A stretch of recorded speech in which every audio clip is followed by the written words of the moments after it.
Also new at 9 this weekend, since December 20th, people under 21 years of age can no longer buy tobacco here in Missouri or anywhere.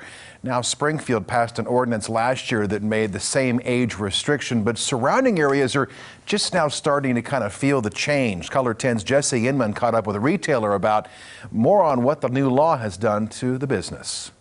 When Springfield passed their ordinance restricting tobacco sales for those under 21, several stores Color 10 spoke to outside of town saw an influx in business from 18 to 20-year-olds. For places like Whiskey Tango, Spirits and Tobacco in Ozark, owner Daniel Scott says there were other places that teens would go to first. I think there's probably too many stores in between us and Springfield that if somebody was under 21 just wanting to get cigarettes, they're probably going to go to the first place they go to, just a convenience. Whiskey Tango mostly sells liquor, but they do offer many tobacco products. Scott isn't overly worried about their bottom line, though, even with the change in law. I mean, we had a few clients that would come in that were under 21 but over 18. So obviously we'll lose that business, but it was a small demographic, small part of our business. But they have had to break the news to a few people who are no longer of age.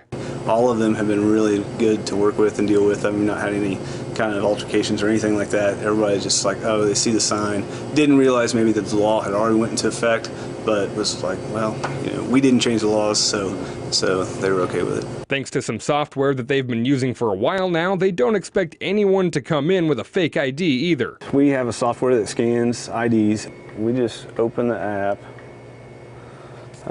hit scan ID, and when we scan the ID, it comes up and shows okay for 18, okay for 21. And that checks for fake IDs as well as being legal. If it keeps us from losing our license, if we can't sell those items, then it's going to be tough for us to stay in business. That was our Jesse Inman reporting here at 9 tonight. Scott, by the way, says that software is the same one used by the state of Missouri, and it's called Age ID, and it's found on the App Store, and it costs them about $100 per month.